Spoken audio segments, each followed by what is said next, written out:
ចោសៀមឆ្លៀនពៀនប្រាក្រុមល្មិចធរខ្មែរយើងតទល់ការពីបូរណភាពទឹកដី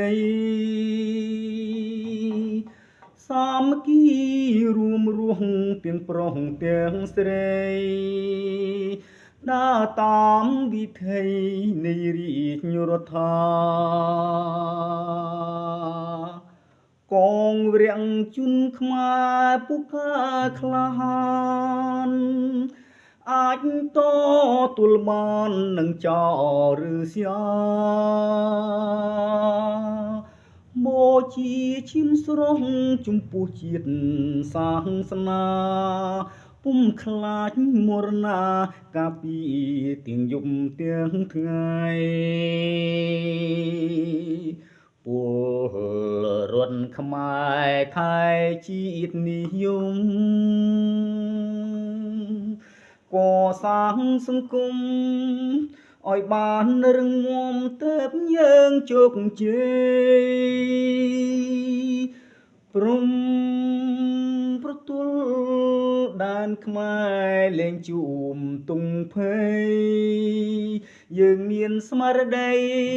រួមថែរាំងសាដែលជាបារមីនៃសិលព្រះពុទ្ធព្រះធម៌ព្រះសង្ឃដ៏ល្អ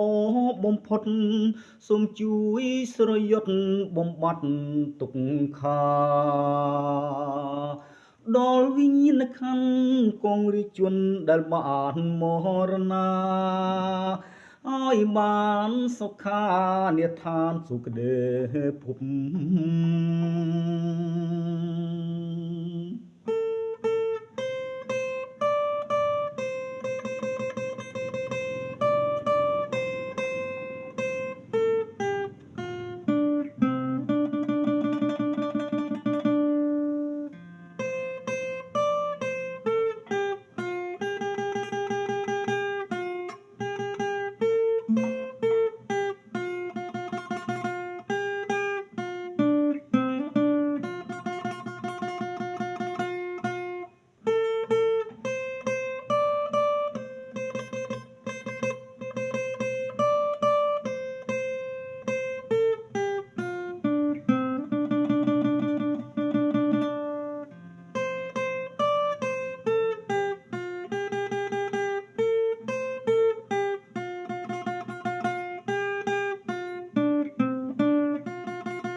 ព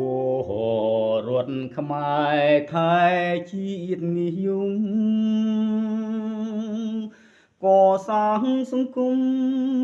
ឲ្យបានរឹងមាំទើបយើងជោគជ័យព្រំ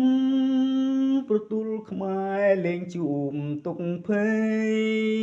យើងមានស្មារតីរួមថែរាំងសាដែលជាបារមីនៃសិលព្រះពុទ្ធព្រះធម៌ព្រះសង្ឃល្អបំផុតសូមជួយស្រយុតបំបត្តិទុក្ខា